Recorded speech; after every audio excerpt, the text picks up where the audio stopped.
No, I'll have to go look at it tomorrow. That's really cute. And then Emma and I made the flowers.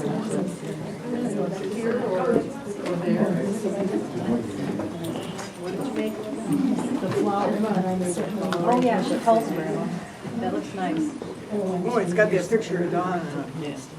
Good Yeah, the afternoon. shadow box does. For those of you who don't know me, my name is Bob Rudolph. I'm the chaplain emeritus of First Unitarian Church of Toledo and a friend of the family and someone who has known Dawn for many years. We've gathered here to mourn the passing and to celebrate the life of Dawm Ostrand-Naujocks. In gathering here today, we acknowledge our respect for Dawn and for her family.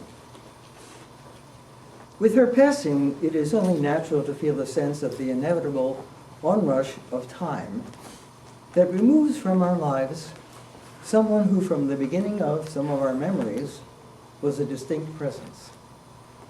It is only natural that we feel a sense of strangeness as we look into the future without the presence of one who is now a legacy. The legacy of one who has died exists as memories of the past days and months and years, the changes time wrought in her, and the continuities that gave shape to Dawn's character. That legacy also exists within us, as our very lives are to some degree an extension of hers, physically, emotionally, and mentally. We have memorial services to honor a particular loved one, but also to give honor to human life itself. In gathering to speak our memories and appreciations, to acknowledge the specialness of loved ones and friends, their kindnesses and loving acts, the things about them that gave us great comfort or that we may have found very challenging, we say that when someone's life is over, something of consequence dies in us too. John Donne's famous statement about this has become hackneyed through overuse, but he was so profoundly insightful when he wrote, "No one is an island entire of itself. Everyone is a piece of the continent, a part of the main. Anyone's death diminishes me because I am involved in humankind, and therefore never send to know for whom the bell tolls. It tolls for thee." There's an important corollary to Donne's thought, and it is this. As each of us lives, no matter the degree of breadth and depth in our relations with each other, no matter how famous or humble our lives, we create waves of influence that go out and out, changing those with whom we have contact, whose own lives, thus shaped, go on shaping others. And so it goes round and round, as we build harmony and peace or cause conflict and disturbance. We add to the kaleidoscope of human life.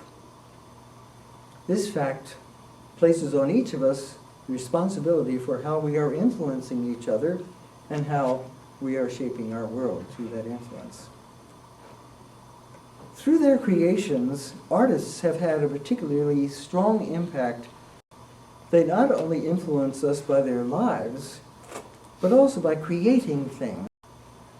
How often, when on a Sunday afternoon wandering the rooms of the Toledo Museum of Art, have I marveled at the creations I have seen there, from the beauty of an ancient Greek urn to the geometry of a modern abstract painting to the religious devotion infused in a carving of the Madonna and Child. These manifest something within their creators' spirits, but also testify to the skillfulness that can, for example, carve a lifelike form from a piece of stone, or, in Dawn's case, fashion a vessel out of metal or a lump of clay. When I walk to the car and start down Monroe Street toward home, after spending a morning or afternoon among these treasures, I find my perception of the physical world changed. These creations help me to see colors of houses and the sky and the lines and shapes of things in a sharper way than I ever have before. And so my life has changed by the creations of people I know little or nothing about as individuals, people whose living, breathing existence is no more, but whose spirits touch me as though they were still by my side. But for the people who did know these artists as individuals, their deaths left holes in their lives like the hole we are now experiencing as we move on in our lives without any more of dawn. Someone's passing also tears away the veil that hides from us the ultimate reality in which we live. Our lives seem so solid to us. All these responsibilities, deadlines, enjoyments, and worriments that occupy our attention, these are our reality. How can we not feel that we are wholly real, that the networks in which we live our days are all that really matter? But death, or even a serious illness or accident, stuns us into the awareness that all this is really a fragile structure that can collapse around us in an instant to reveal that we are bubbles on the stream of existence. Sometimes very beautiful bubbles, but always fragile ones. Bubbles that rise and form and are then absorbed back into the stream of life, from which they were never separate. In his poem On Death, Khalil Gibran expresses similar sentiments when he writes, "You would know the secret of death, but how shall you find it unless you seek it in the heart of life? The owl, whose night-bound eyes are blind unto the day, cannot reveal the mystery of light. If you would indeed behold the spirit of death, open your heart wide unto the body of life, for life and death are one, even as the river and the sea are one. For what is it to die, but to stand naked in the wind and to melt into the sun? And what is it to cease breathing, but to free the breath from its restless tides, that it may rise and expand, and seek God unencumbered? Now dawn has merged back into the sea of life, leaving us with her unique legacy of resilience, of devotion to living things, children, plants, animals, that she could allow to be and grow into their own form, of the joy of creating things with her hands. So as we begin our ceremony, would you join me in a moment of prayer? Spirit of love and life, we ask your presence with us in our times of joy and in our times of grief. Grant that as we live our lives open to the wonder of the universe, of life and of death, we may find the strength and humility to carry forward through our own times with graciousness and love.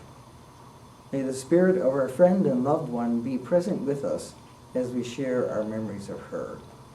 Amen. This tribute that I am going to share with you is the result of my knowledge of Dawn, the things that her family have told me, and the way in which I have thought about her life over the last couple of weeks. You may know her in other ways that I have missed, and you may see some nuances that I have not picked up. But that's why we'll stay afterward and we'll talk about her.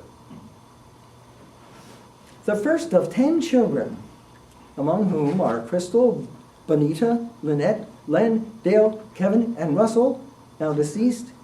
Dawn was born on September 10th, 1942 in Sturgeon Bay, Wisconsin, to Russell and Helen Ostrand. The Ostrands lived on and worked a dairy farm, though like many a farmer, to make ends meet, her father had another job as a pipe fitter.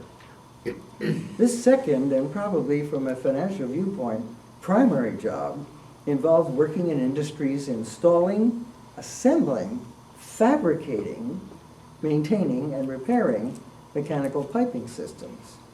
In short, Well, it is a very hands-on field. Pipe fitting also involves making and assembling things. Does that sound familiar? Is it too much of a leap to connect her father's legacy to Dawn's own particular way of doing art, very hands-on, imagining clay or metal? The first of 10 children. Can't you imagine that she was given many responsibilities for helping care for her younger siblings and helping on the farm, and a dairy farm to boot, with the daily milking and feeding of cows and mucking out the barn. Endless physical work. What kind of legacy would this be for Dawn? A willingness to work with her hands? Comfort in being around children as a teacher or mentor? A love of animals and plants?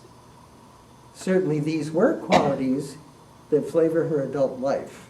And I can't help but think that her path was indelibly shaped by the world of a northern Wisconsin dairy farm.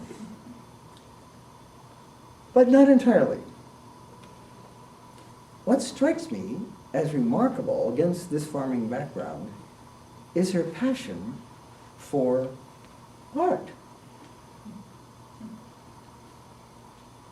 When I taught as a teaching assistant at the University of Wisconsin in freshman English, that awful, baleful course that everyone had to take, I had a freshman student whom, as you see, to this day I remember, who was enrolled in the agricultural school and who had come to this magnificent university with all of its world-famous scholars, wholly to learn better how to raise prize hogs. And who therefore was really flummoxed to know that he was expected to learn how to write. What did writing have to do with hog raising?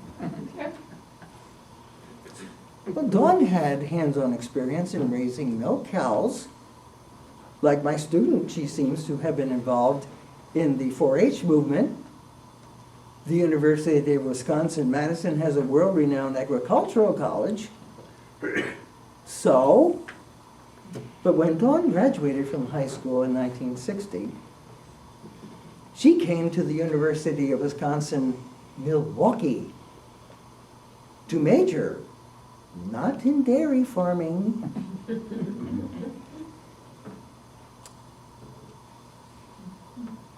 but to major in art education and philosophy, with hopes, I suppose, at least it gave her the opportunity to go ahead and teach art in the schools.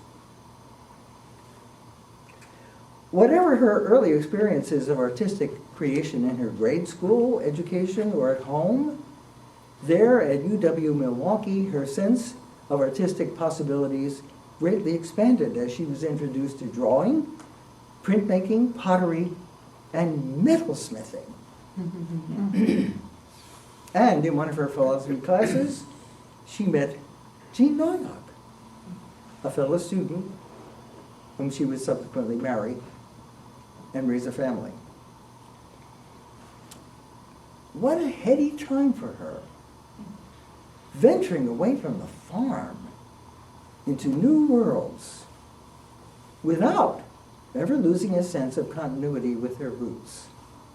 Roots and wings, as we like to say in our religious education program. Isn't this what we aim to develop in our children?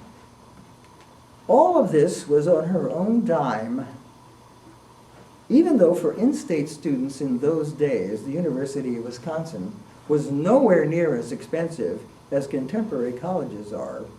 Still, paying for school and all the other living expenses was very difficult for Dawn. Like many UT students whom I have taught, after 2 years at UW-Milwaukee, she had to drop out and go to work to keep herself afloat. Characteristically, she did not simply go back to mom and dad and life on the farm, if even that option was available. No, she had launched herself and was going to keep on in her new life. So she got a job in the print industry using a machine called, I met with a family, called a Very Typer, V-A-R-I hyphen typer, typewriter. A Very Typer, Very Typer typewriter. Now this, you have to go on Google and Google this thing sometime because it is really quite a forbidding looking instrument to my eye. According to one website, the Very Typer had the ability to print in a variety of typesets in various sizes with an easy replacement of the type shuttle. With this machine, cheap and reliable typesetting ready for the offset press could be prepared at the desk. So here is Dawm, fledgling artist, coming away from the farm, and what is she doing? Working on this thing 8 hours a day sounds pretty like a humble job to me. Typing all day long while keeping your attention very much fixed on what you were doing to avoid making mistakes and to make sure excuse me, you were changing fonts according to instructions. But one had to live and not standing on some lofty idea of being a fledgling artiste. John just plunged in without undue fanfare. Other huge changes were to come to her as Eric was born, and after the Naujocks moved to Toledo, Matt came along too. So Dawn's full-time job now was as a wife and mother. Her large farm family experience gave her a good foundation for these new responsibilities. Jean and her sons remember the hours she spent in summer times canning vegetables, for example. Now, ladies in the crowd, I just wonder how many of you who were coevals with Dawm did a lot of canning of vegetables. Now that we have the wonderful frozen foods, you could open the thing, take it out, and go home. Plunk it in. You don't need to do that.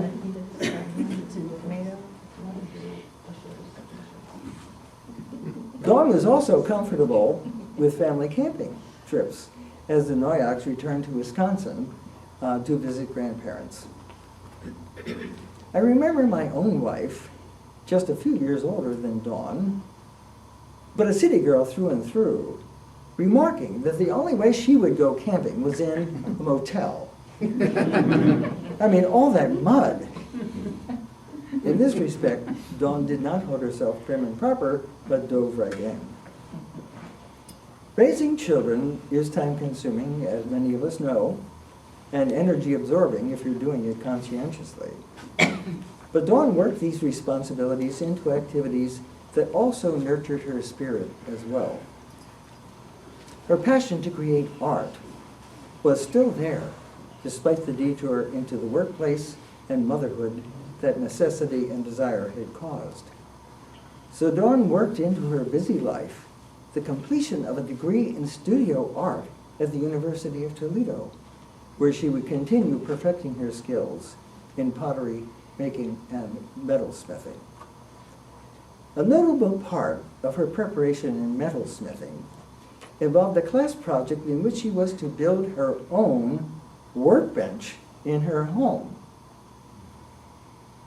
This was such a huge undertaking that when they spoke of her schoolwork at UT, her family brought this up as something they all well remembered. Dawm's mentor promoted the idea that his students would make their own tools, and thus the workbench project. And if I am not misunderstanding, some of what you have on the table there are the tools that she made? Yes, indeed. So if you didn't notice that, or you wondered, what the heck is that doing here? Then go over and see it.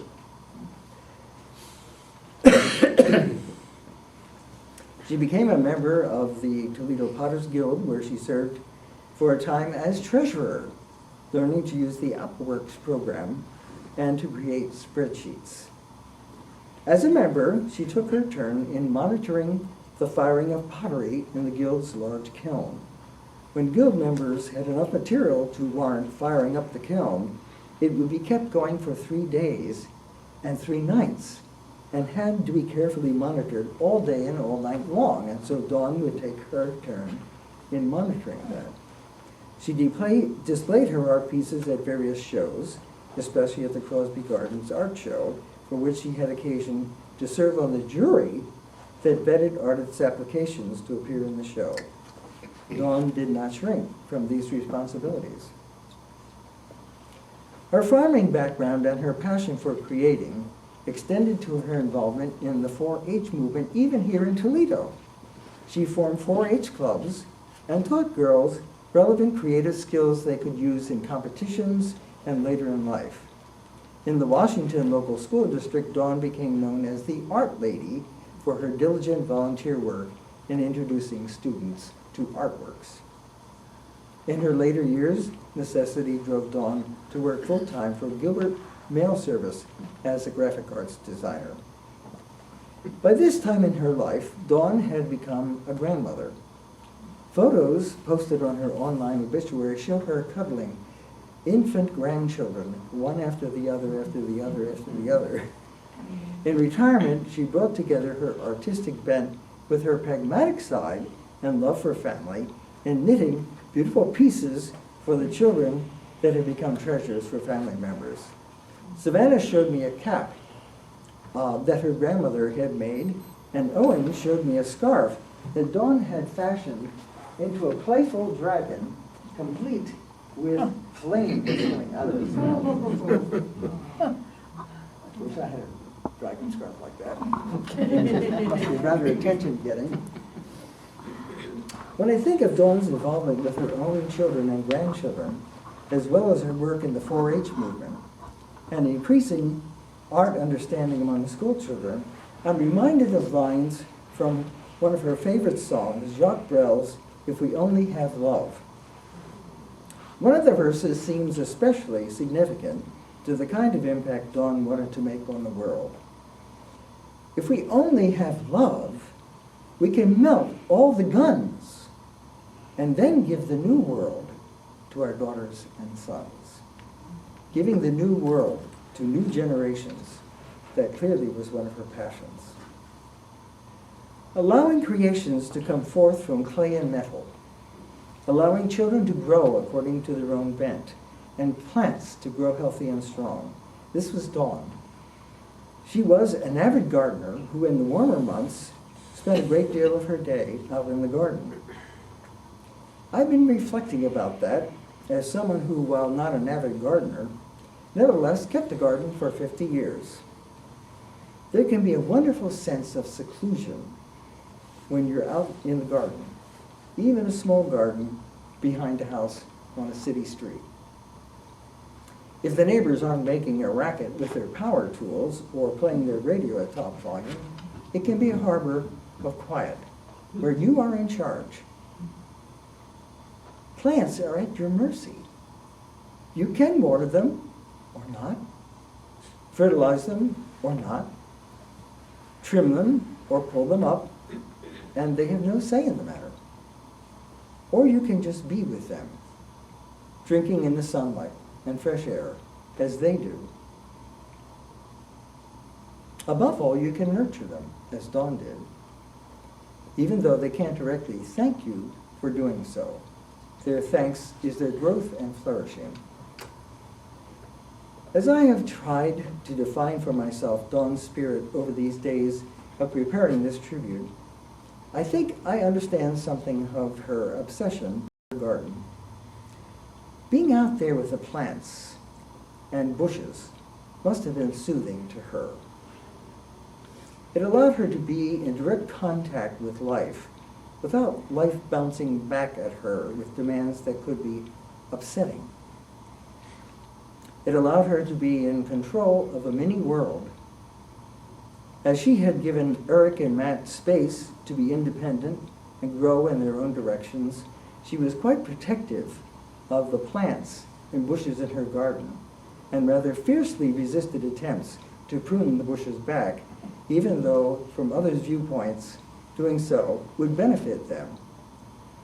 I wonder if she did not find well-intentioned offers of help with the garden intrusive and upsetting to the garden as an expression of who she was.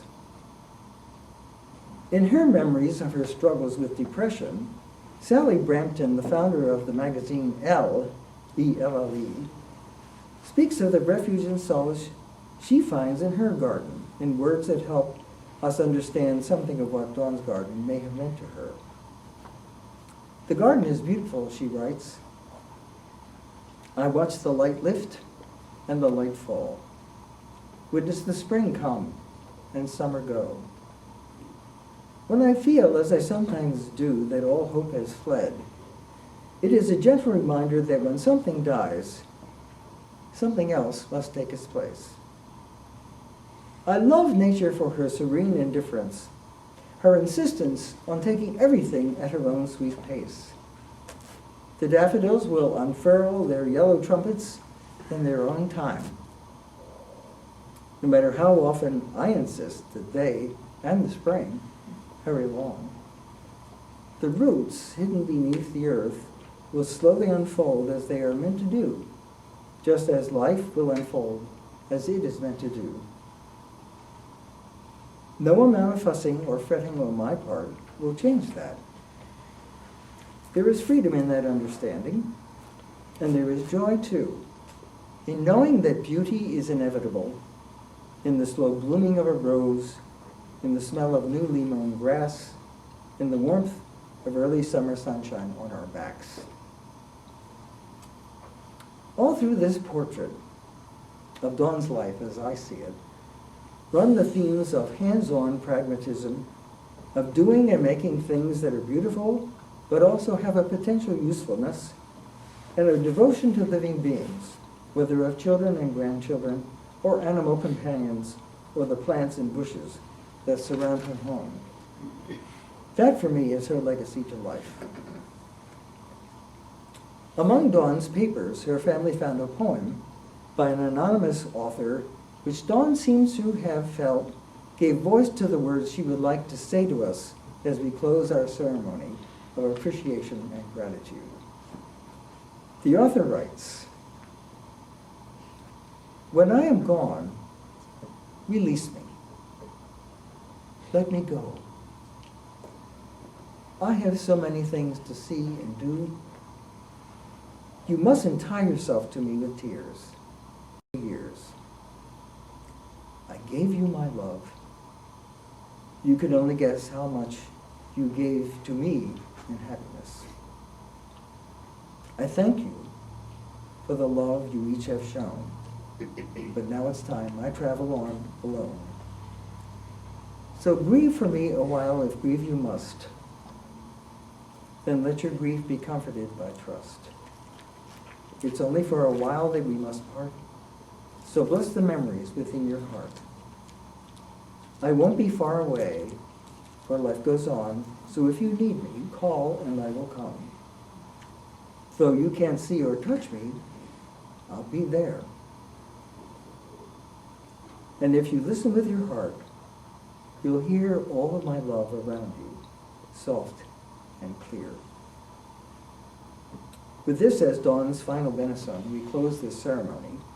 On behalf of the Naujocks family, I invite you to stay for a while to mingle, enjoy a repast, and share your memories of Dawn's character and life.